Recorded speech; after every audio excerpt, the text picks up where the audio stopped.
I think you also said something about, is there something like innately in humans that makes them susceptible to believing this, since so many people actually do seem to sincerely believe that altruism is good.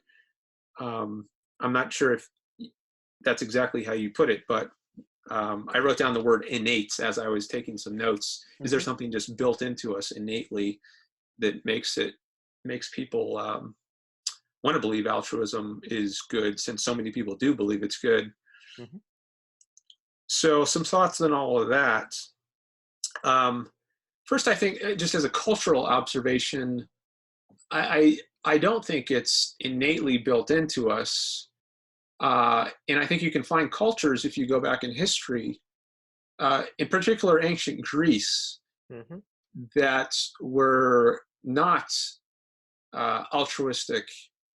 At least if they were, it wasn't to nearly the degree that later Christian cultures were. Altruism is often associated heavily with Christianity, though, as I said, it goes back to these more ancient religions in the Near East, Babylonia, etc. The idea that self-sacrifice is good, Hmm. or sacrifice of some kind. Um, but I think Greece is an exception to that religious trend. And Greece is also the first really secular, that is non-religious culture, or at least they were much more secular. Of course, they still had their religion, the Greek gods, Zeus, and so on. But uh, their worldview was much more secular. The gods were, they were kind of like superhuman beings. They weren't as otherworldly or mystical.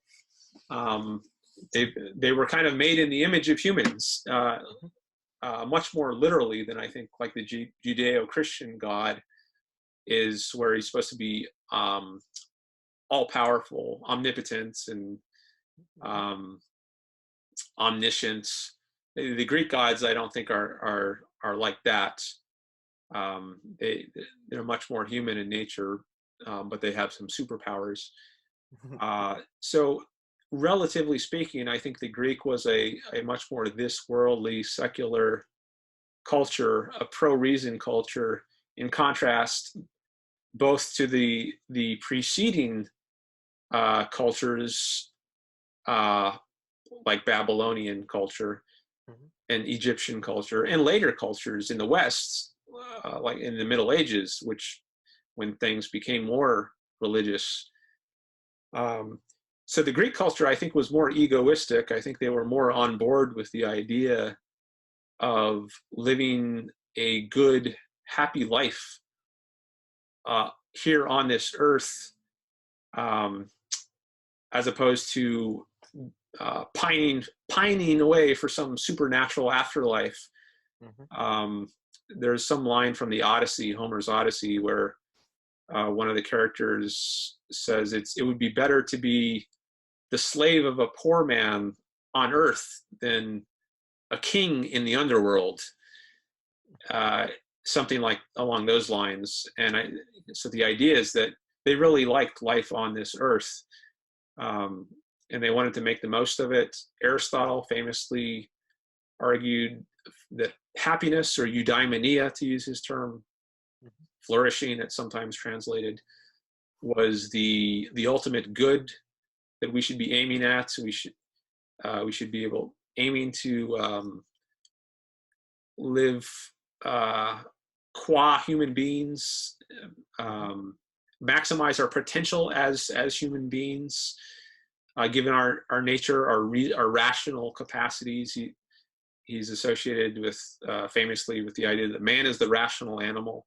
I don't Hmm. know if he ever used exactly those words, but that was his idea of what makes human beings distinctive. We're the reasoning kind of animals, and that's how we live and flourish, is by exercising our reason, uh, which is the opposite of living by faith, where you throw out reason, um, and accept ideas without any evidence, believe things without any proof.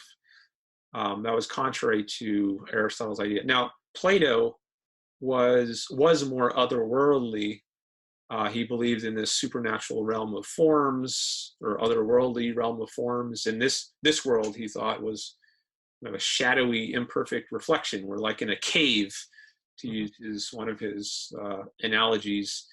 And if we came out into the light and saw the sun, we would realize that, that this world that we see with our senses, and that it is really not true reality. It's just an imperfect reflection of true reality, and it's not the good part of reality. So Plato was, I guess, bucking the Greek trend in that way, and means more otherworldly. But if you look at the Greek culture as a whole, it was much more this worldly and about achieving success and happiness in this life here on earth. So I think that is a counterexample to the idea that altruism is built into us innately. Perhaps through most of history, cultures have been altruistic and self-sacrificing, but I don't think it's built in to the nature of humans to think that that's a good thing. And there are some exceptions. Greece, I think, being the prime example.